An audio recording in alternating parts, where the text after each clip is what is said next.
Sacrée Bible, tu es caduque, nous n'avons plus besoin de toi dans nos églises. Vous vous imaginez bien, chers téléspectateurs, que ce ne sont pas mes propos, mais simplement le thème de cette rencontre en toute conscience. La Bible est-elle toujours d'actualité? Peut-elle encore nous être utile dans ce 21e siècle? Pourquoi au juste cette spéculation? Merci, chers téléspectateurs, de vous installer confortablement pour 30 minutes d'échange avec le prophète Don Céleste Nabi, réformateur, exégète, apologète, pour traiter d'un sujet si délicat. Shalom, serviteur de Dieu. Shalom, Asewali. Nous sommes toujours en compagnie de Joël Azoussé pour mener cet entretien. Shalom, Joël. Shalom, Martine Wali. Alors, je rappelle que le thème de ce jour, Sacrée Bible, tu es caduque, nous n'avons plus besoin de toi dans nos églises. Alors, serviteur de Dieu, la question qui me vient tout de suite à l'esprit, qu'est-ce qui a suscité cette grande interrogation? Merci, ma soeur. Je pense que c'est la question que tout pasteur, tout chrétien, toute église qui est vraiment préoccupé par le salut se poserait à notre ère. Nous avons fait un certain nombre de constats qui a soulevé cette thématique. Et ce soir, je suis venu parler à la Bible. Je suis venu lui dire, de la part de beaucoup de chrétiens et pasteurs, ce qu'elle refuse d'entendre et ce qu'elle refuse de voir. Je suis venu lui dire à la face du monde que les enseignants des Saintes Écritures n'ont plus besoin d'elle. Ils ont des enseignements beaucoup plus intéressants à donner à leurs fidèles que ce qui est dans ce vieux livre qui est dépassé, disent-ils. Ils ont des enseignements plus adaptés aux réalités de leurs fidèles que ce vieux recueil qui raconte tout et n'importe quoi, disent-ils. D'ailleurs, ils ont eux-mêmes des livres plus édifiants à proposer aux chrétiens et ça s'évance ici et là. Je suis venu lui dire également, je vais parler de la Bible, que les pasteurs n'ont plus besoin d'elle. Leurs fidèles veulent entendre. Ils veulent autre chose comme nourriture pour leur âme. Ils veulent des choses plus concrètes que des paroles en l'air.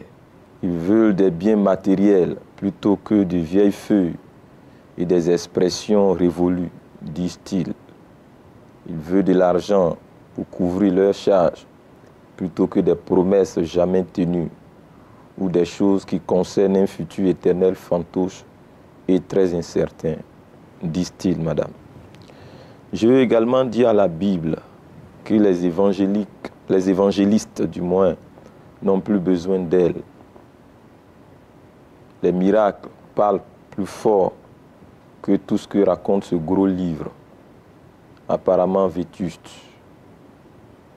Les évangélistes disent Bible, trêve de bavardage de ta part. Les prophètes également me chargent de te dire qu'ils n'ont pas besoin de toi.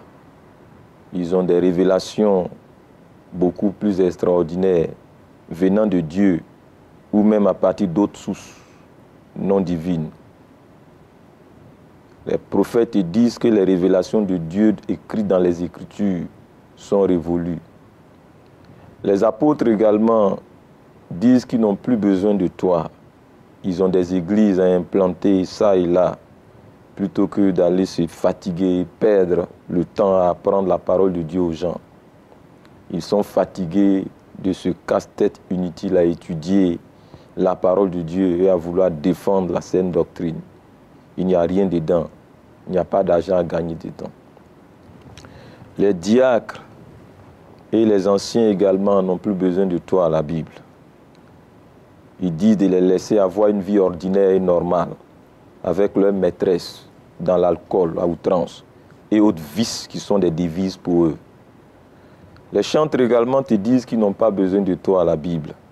Ils disent que tu veux gâter leur amitié de très longue date avec le monde, avec la chair, la souillure, le péché, Satan, les démons, la fornication, les feux étrangers, l'adultère et toute autre forme de souillure, de péché qui assure leur équilibre parfait, disent-ils.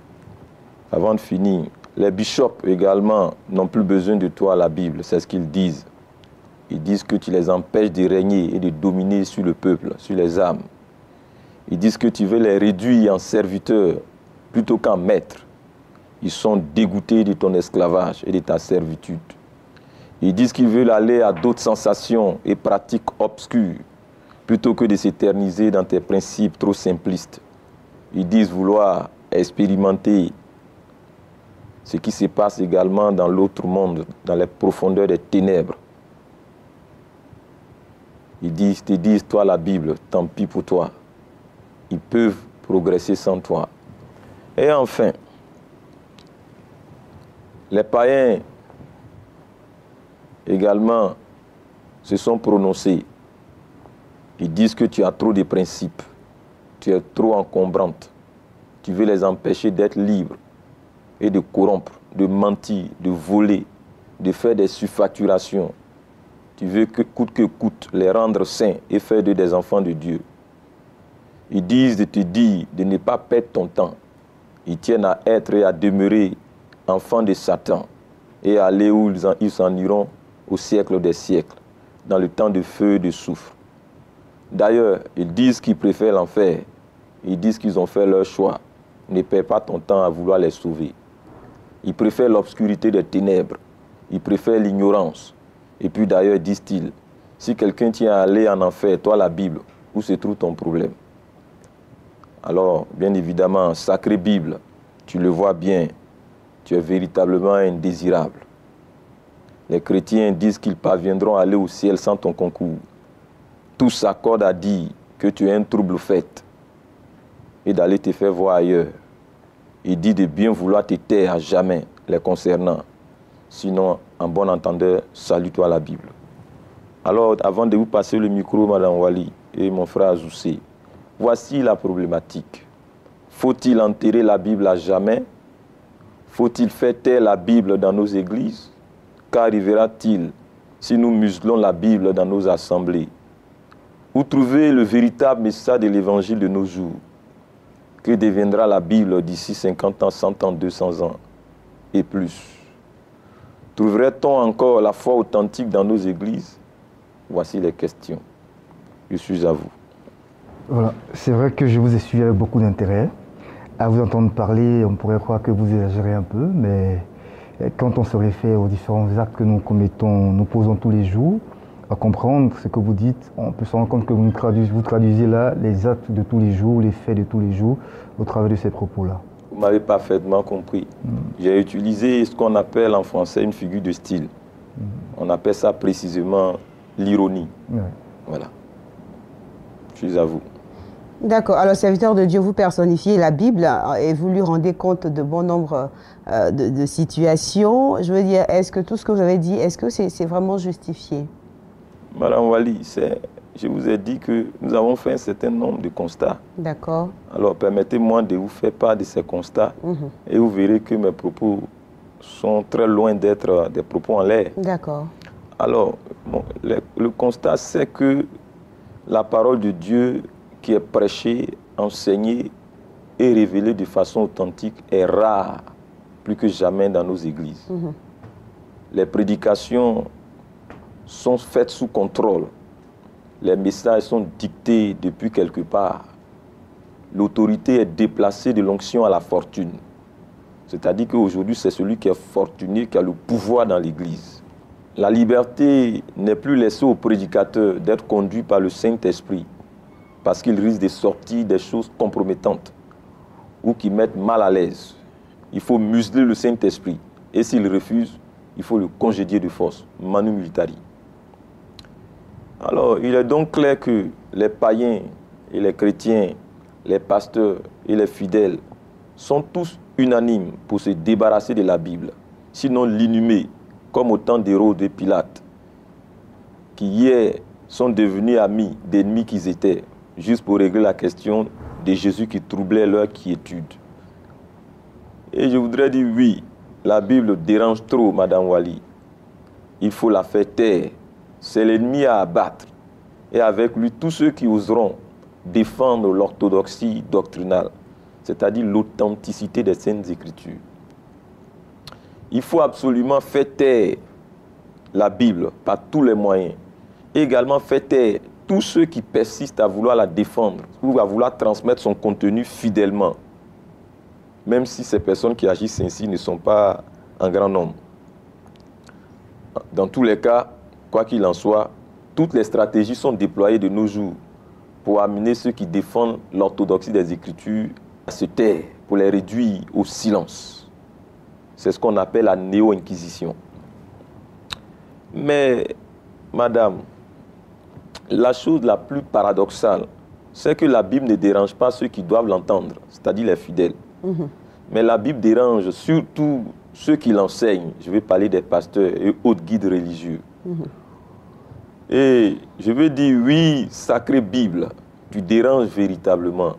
Tu troubles le repos de ces impies qui disent aimer Dieu. Sacrée Bible, si seulement on pouvait te régler les comptes en se débarrassant de toi totalement et définitivement. Sacrée Bible, tu n'es pas du tout la bienvenue dans nos églises et dans nos temps de réunion et de culte. Sacrée Bible, que nous veux-tu? Arrête de nous importuner, arrête de nous donner des cas de conscience, arrête de nous tourmenter. Laisse-nous adorer Dieu à notre propre manière et comme bon nous semble. Sacrée Bible, tais-toi, sinon nous allons te faire taire par force. J'entends les gens crier ainsi ou murmurer secrètement dans leur cœur. Sacrée Bible, disent-ils, laisse-nous nous lâcher comme des sodomites et des habitants de Gomorrhe. Laisse-nous aller en enfer, sacrée Bible. Va te faire voir ailleurs. Va voir en enfer si nous y sommes. Sacrée Bible, ne comprends-tu pas que nous avons fait notre choix? Ne comprends-tu pas que nous nous épanouissons mieux dans la souillure, dans le faux et dans la boue? Sacrée Bible, colle-nous la paix. Laisse-nous bâtir la République de Sodome. Et également, laisse-nous défendre et implanter les emblèmes de Gomorrhe dans nos assemblées. Vous savez, Madame Wali, j'ai vécu une scène qui se déroule encore sous nos yeux. J'ai vu et je continue de voir Satan en train de distribuer lui-même des Bibles gratuitement à travers le net. J'ai vu Satan en train de subventionner des éditions des Bibles. J'ai vu Satan lui-même en train d'adorer Dieu, comme ça n'était le cas au temps de Lucifer. Comme si rien ne s'était passé. J'ai vu Satan et je vois Satan en train d'évangéliser au nom de Jésus-Christ. Je vois Satan en train de chasser les démons. Il est même en train de parler en langue. Et je cherche à comprendre à quel moment il est né de nouveau et à quel moment il a été baptisé dans le Saint-Esprit.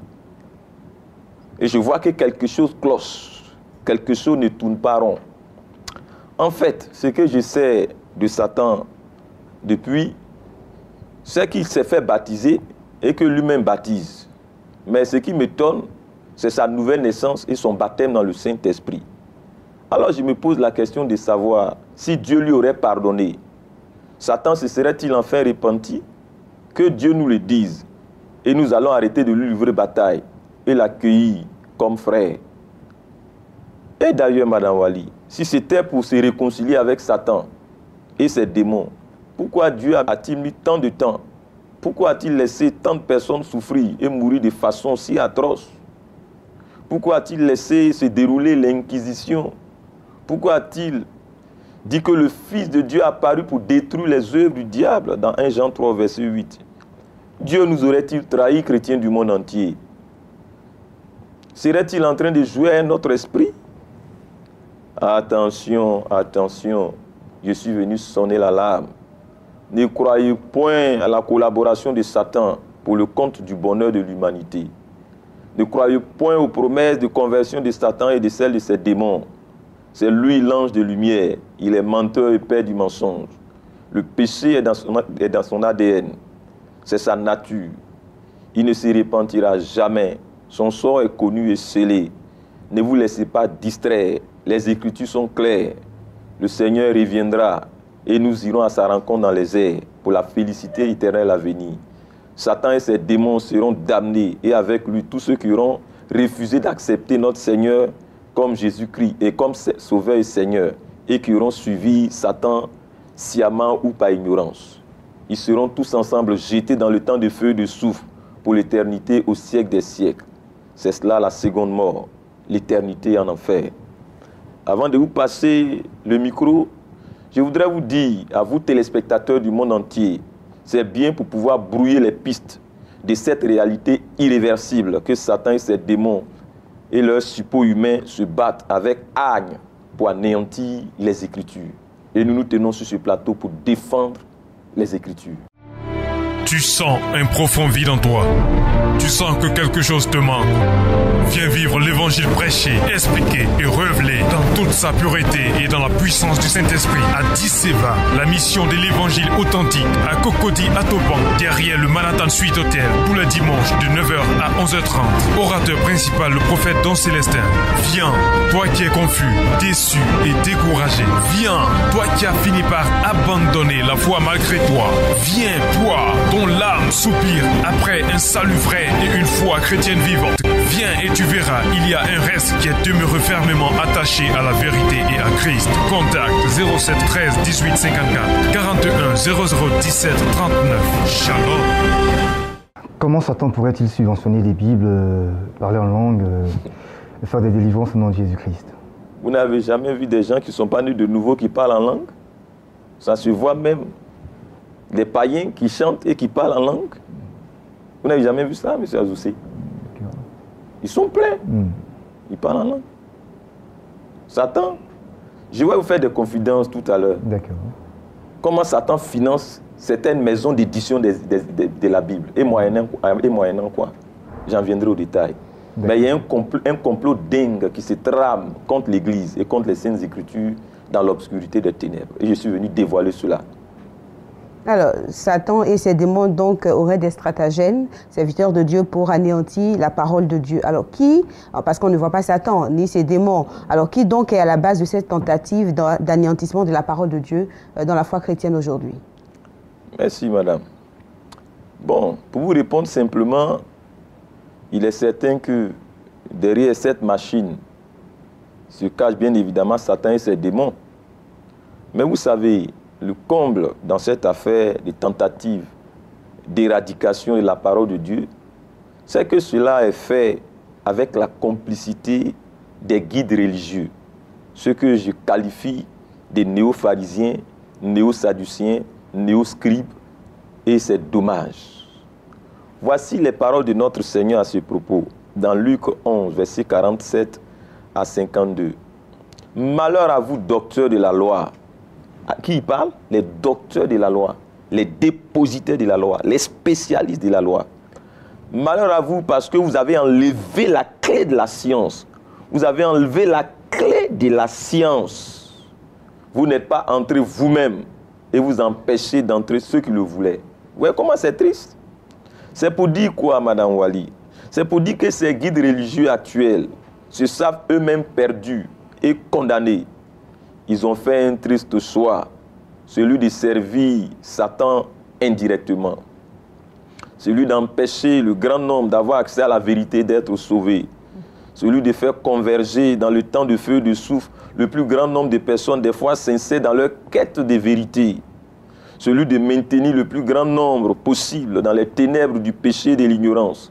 C'est pour cela que le Seigneur nous a dit dans les Écritures, dans Jean 8 au verset 32, vous connaîtrez la vérité et la vérité vous affranchira. Mais les guides religieux actuels se battent coûte que coûte pour que les hommes ne parviennent pas à la connaissance de la vérité. Ils ont enlevé la clé de la science. Ils prêchent du vide, ils ne prêchent plus la vie. Ils ne prêchent plus la parole qui peut convaincre le cœur de l'homme de péché, de justice et de jugement afin d'amener les hommes à la repentance. Et nous sommes en train de mener cette bataille. Le Seigneur est de notre côté. Je suis à vous. Mais pourtant, la Bible est bien accessible à tous, serviteurs de Dieu. Tout à fait, la Bible est bien accessible à tous, mais le contenu de la Bible a perdu son sens. La Bible est de plus en plus est en train d'être diluée, mais bien plus, la vérité de la Bible aujourd'hui retirée. On prêche du vent, on prêche pour contenter le peuple, on prêche sans vouloir mettre le doigt sur le péché du peuple, on prêche sans vouloir amener le peuple à la repentance. En contrepartie, on prend de l'argent à ce peuple-là et puis bon, le commerce tourne bien. Voilà. Ce n'est pas des églises, c'est des PME. Voilà. Je n'aimerais pas qu'on revienne sur ces débats, mais est-ce que ce n'est pas les fidèles même qui occasionnent tout cela? Je vous ai dit, M. Azoussi, tout le monde est fautif dans cette affaire. Tout le monde est fautif. Même le silence est coupable. Parce que si tu vois que tu laisses faire, tu es coupable. La loi parle de non-assistance à une personne en cas de danger. Moi, j'ai vu, j'ai trouvé ça anormal. Et je me tiens là pour défendre les couleurs de la patrie céleste. D'accord. Alors, serviteur de Dieu, cette manière de faire de ces guides religieux qu'on pourrait mettre entre griffes, qu'est-ce qu'ils visent en agissant de la sorte? Ils visent simplement à anéantir la foi sur ces terres. D'accord. Et converger le plus grand nombre dans les temps de feu et de soufre. Sont-ils en mission? Ils sont en mission de la part du diable. D'accord. Voilà. D'accord. Alors, puisque cette manière de faire donc est en train de gagner du terrain, serviteur de Dieu, quelles sont les conséquences véritables pour l'Église dans nos milieux chrétiens aujourd'hui? Les conséquences sont nombreuses et elles sont dans 3 dimensions. D'accord. Je vais prendre la dimension du monde dit païen. Vous savez, madame, les conséquences dépassent nos milieux chrétiens. Elles touchent même le monde païen, qui est devenu de nos jours totalement insensible et indifférent à nos messages, tellement que cela est vide, plat et sans vie, tellement que cela est dilué et vidé du contenu capable de conduire les cœurs à la repentance véritable à travers une introspection. Le Saint-Esprit ne se retrouve plus dans ce que nous disons à travers nos messages, enseignements, conférences et séminaires. Conséquence, les gens sont de moins en moins convaincus de péché, de justice et de jugement. C'est pour cela qu'il y a de moins en moins de conversions. D'accord. Il n'y a plus de conversions. Ce que nous voyons, c'est des migrations. Les mêmes qui étaient à l'église B l'année dernière, les mêmes viendront dans l'église C cette année et les mêmes iront dans l'église D l'année prochaine. Il n'y a pas de conversion. Parce que ce qui amène les hommes à la conversion, ce qui fait qu'il y a la joie au ciel quand une âme se répand, c'est la vérité des Saintes Écritures qui conduit la personne à prendre conscience de son état de péché et à changer de vie en acceptant Jésus-Christ et épouser la voie des Écritures saintes. Voyez-vous, comme conséquence dans le monde, pour le monde païen, des fois même, les païens trouvent que nous sommes en train de raconter notre vie derrière le pupitre, sinon même des inepties. Tellement que les incohérences doctrinales et le manque de logique dans nos propos et comportements sont criards. Il est difficile au monde païen de nous suivre parce qu'estimant que nous ne savons pas trop ce que nous sommes en train de dire ou que nous pratiquons le contraire de ce que nous enseignons ou prêchons. Ils n'osent pas nous le dire ouvertement, bien sûr, madame, pour ne pas que nous soyons vexés, mais c'est ce qu'ils pensent en réalité. En réalité, madame Wali, mon constat en termes de conséquences, c'est comme si nous n'avons plus rien à offrir au monde païen qui est malade.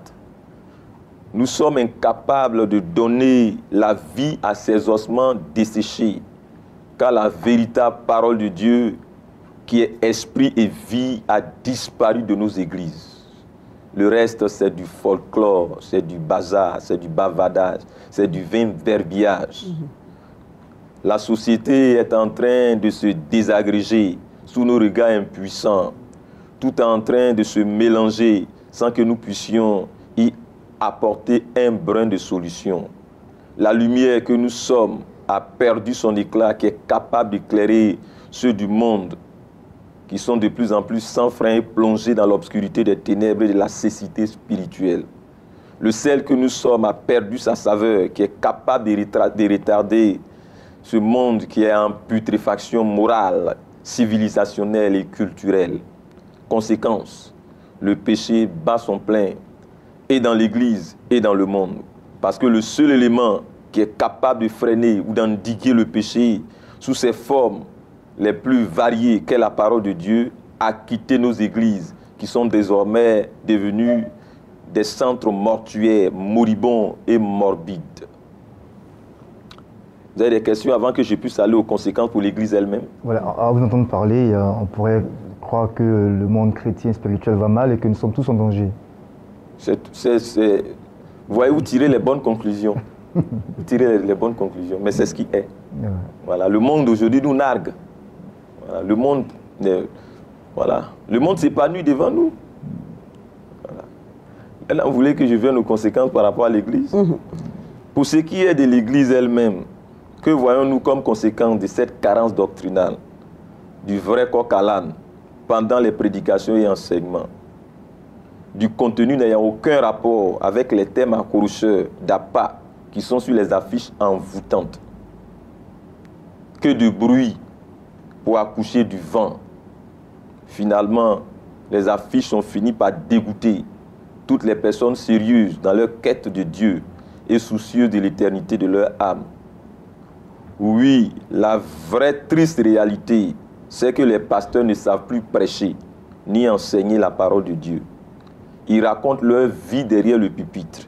Ils parlent de tout et de n'importe quoi. Ils sont là pour distraire et amuser le peuple. Ils parlent de tout sauf de Christ. Ils donnent des enseignements bidons, vides, plats, sinon même frélatés comme du lait qui a vieilli. Que c'est triste. On rentre dans les églises, dans les séminaires et dans les conférences vides, on en ressort totalement vidé, sinon frustré, déformé et plus affamé qu'auparavant. Les pasteurs passent 99% des temps de culte à distraire les âmes avec du feu étranger, avec des manifestations pseudo-charismatiques et pseudo-pentecôtistes, avec des miracles préfabriqués, de véritables mises en scène carnavalesques, plutôt que de délivrer le message de la parole de Dieu pure et vivifiante, qui nous connecte au trône de la grâce. Comme conséquence, Madame Wali, nos églises sont devenues des centres de désinformation et de décérébrélation. On ment aux fidèles, on leur ment à longueur de journée. De toutes les façons, rassurez-vous, ils ne peuvent point s'en rendre compte, car ils ne sont pas venus écouter la parole de Dieu. Ils sont venus payer des bouteilles d'huile consacrées, de la bière, des objets sacrés, des figurines, des photos, du sel, etc., etc., des piments, etc., etc. Ils ne peuvent point s'en rendre compte, car eux-mêmes n'ont point de Bible. Sinon, ils ne savent même pas où ils ont déposé leur Bible, si ce n'est qu'ils s'en servent comme un objet de superstition, en tant qu'oreiller, pensant que cela pourrait congédier les démons pour plus tard. Madame Wali, savez-vous que dans nos églises, on passera moins d'1% du temps à parler de Christ, de la parole de Dieu, des choses concernant véritablement la foi chrétienne? Le reste du temps, c'est la danse à l'opium qu'ils vont tristement appeler louange. Le reste du temps, c'est pour des choses vaines, futiles et non constructives pour la foi chrétienne. Le reste du temps, c'est des amusements. Voici donc que des soi-disant messagers de Dieu vont se pavaner ça et là tout au long de la semaine, en étant très loin des Saintes Écritures. Et le dimanche matin, ils vont venir servir à ces fidèles, atteints de kwashiorkor doctrinal, une mixture infecte à base de concentré de 3 versets sortis de leur contexte. Ce n'est pas sérieux. Ils vont appeler cela une prédication ou un enseignement. Puis encore, ils vous diront que c'est Dieu qui leur a révélé ce coq à l'âne. Ce n'est pas du tout sérieux de leur part. Heureusement que Dieu ne souffre pas. Que dit des affiches publicitaires des programmes? Quand ce n'est pas des thèmes qui n'ont rien à voir avec la foi chrétienne, biblique, c'est l'image des intervenants qui a avalé l'affiche, sur laquelle Christ est totalement absent, et le thème à peine visible, sinon même dénué de toute fondation biblique. Et même quand les thèmes sont très accrocheurs, on signale notre position véritable par des signes et symboles étranges venant de l'autre monde, et en rapport très étroit avec les feux étrangers. Si ce n'est pas qu'on s'arrange pour trouver un visage à Jésus-Christ sur nos affiches, alors que Dieu a été clair depuis le commencement, dans Exode 20, versets 4 à 5. Tu ne te feras point d'image taillée, ni de représentation quelconque des choses qui sont en haut dans les cieux, qui sont en bas sur la terre et qui sont dans les eaux, plus bas que la terre. Tu ne te prosterneras point devant elles et tu ne les serviras point. Car moi, l'Éternel, ton Dieu, je suis un Dieu jaloux. Mais malgré ça, les gens se sont arrangés pour avoir un visage de Jésus-Christ. Les gens se sont arrangés. Il y a une image du visage de Jésus que les gens ont vendu à des milliards presque. Le tableau le plus vendu au monde. Vous voyez, quelles sont ces aberrations comportementales? En fait, comme Lucifer dans les temps anciens, les pasteurs en réalité sont fatigués de présenter et de représenter Christ. Ils veulent aussi être vus et adorés. Les voilà donc en train de poster en guest star et en vedette hollywoodienne sur les affiches, sur le mur de les églises entreprises. Un vrai marketing d'anthropolatrie, un culte à l'homme au sens plein. Vous savez, Christ a fini par ne plus trouver sa place dans nos églises. Même l'accès à un tabouret lui est formellement refusé, sinon interdit. Finalement, étant le prince de la paix, pour ne pas avoir à faire des histoires, il a simplement décidé de s'en aller, laissant nos églises à la merci des mères de Sodome et Gomorrhe, dont l'esprit jubile en nos croyants. Avant de passer aux conséquences pour les chrétiens singulièrement, avez-vous des questions? Oui, vous avez parlé de tests qu'on prend hors de son contexte. J'aimerais que vous reveniez un peu là-dessus. C'est-à-dire que ceux qui organisent les programmes, ils vont mettre sur l'affiche un thème. Par exemple, la puissance du sang de Jésus. Mais vous allez voir que ce qu'ils vont enseigner ou prêcher n'a rien à voir avec le thème en lui-même. C'est ce qu'on appelle du coq à l'âne doctrinal. Ils ont mis ce thème-là juste pour pouvoir attirer les gens. C'est pas sérieux. C'est pas sérieux. C'est du faux usage de faux. Voilà. Alors, serviteur de Dieu, il y a quelque chose que je ne comprends pas très bien. Allez-y, madame. Vous dites que Christ est absent des affiches publicitaires, tandis qu'on a la photo de ces guides religieux-là qui envahissent ces tableaux-là. Oui, oui. Et dans le même temps, vous nous dites aussi que la photo de Christ qui est diffusée ça et là, c'est une véritable aberration. C'est ce que vous avez dit. Alors, je voudrais savoir comment donc Christ peut-il être présent sur nos affiches si on ne présente pas la photo? Mais on doit déposer un thème qui est christocentrique. C'est-à-dire que le thème qu'on dépose doit être en rapport avec Christ. D'accord, et non avec l'image. Non pas avec l'image de Christ. Madame, qui a vu l'image de Jésus-Christ? C'est pas sérieux. C'est pas sérieux. Qui a vu l'image de Jésus-Christ? Beaucoup aujourd'hui, on nous parle de troisième dimension qui a permis aux gens de reproduire le visage de Jésus-Christ. Exode 20 dit de ne pas reproduire l'image de Dieu. Il n'y a personne qui soit qualifié pour reproduire l'image de Dieu. C'est une abomination. Toutes ces statues relatives à Jésus et à s'asseoir disant maman, c'est des conneries tout ça. C'est des aberrations comportementales. C'est des cultes idolâtres. Je parle par rapport aux Écritures saintes, monsieur. Et d'ailleurs, c'est Jésus-Christ qui est tout beau, bien barbu, comme une vedette hollywoodienne là. Il ne correspond pas tellement au Jésus qui est décrit dans les Écritures. Parce que Ésaïe dit, il n'avait ni beauté, ni prestance, quelque chose qui pouvait attirer de la part d'un homme. Paraît-il qu'il était noir? Bon, je ne rentrerai pas dans les considérations de couleur. D'accord. Alors, conséquences donc pour le monde païen, conséquences pour l'Église elle-même. Y a-t-il d'autres conséquences encore à évoquer? Conséquences pour les chrétiens eux-mêmes singulièrement. Que voyons-nous comme conséquence de cette carence doctrinale pour les chrétiens? Nous faisons le constat que, de nos jours, des chrétiens nés de nouveau et même baptisés dans le Saint-Esprit ballottent entre Christ et Bélial, entre la foi chrétienne et le monde. Voyez-vous, le monde et la mondanité ont profondément séduit l'Église, qui a perdu tous ses repères et tous ses appuis qui lui permettaient de tenir ferme. Beaucoup de chrétiens sont très hésitants quant à continuer dans la foi chrétienne malgré l'ombre de la vallée de la mort, c'est-à-dire la fournaise des épreuves, malgré la traversée de la vallée, c'est-à-dire les humiliations, les bas, les frustrations, les déceptions et autres. Ils hésitent entre la foi chrétienne authentique et le monde, c'est-à-dire entre la foi et les compromis ou bien la vie dans laquelle les compromis sont autorisés. C'est-à-dire cette zone qui est apparemment confortable, mais dont l'issue est l'éternité en enfer. C'est la voie large et spacieuse qui mène à la damnation éternelle. Et je vais terminer pour dire que oui, l'évangile authentique est porté, disparu dans nos églises, d'où le chaos actuel dans nos églises et dans le monde. Je vous laisse la parole.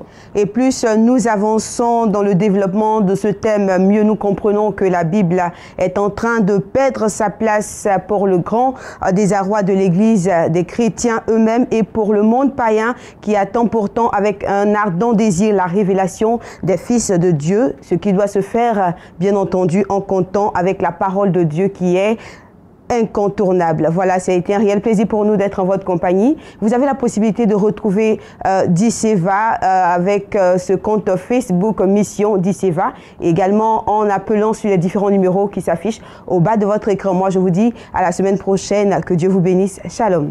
Shalom.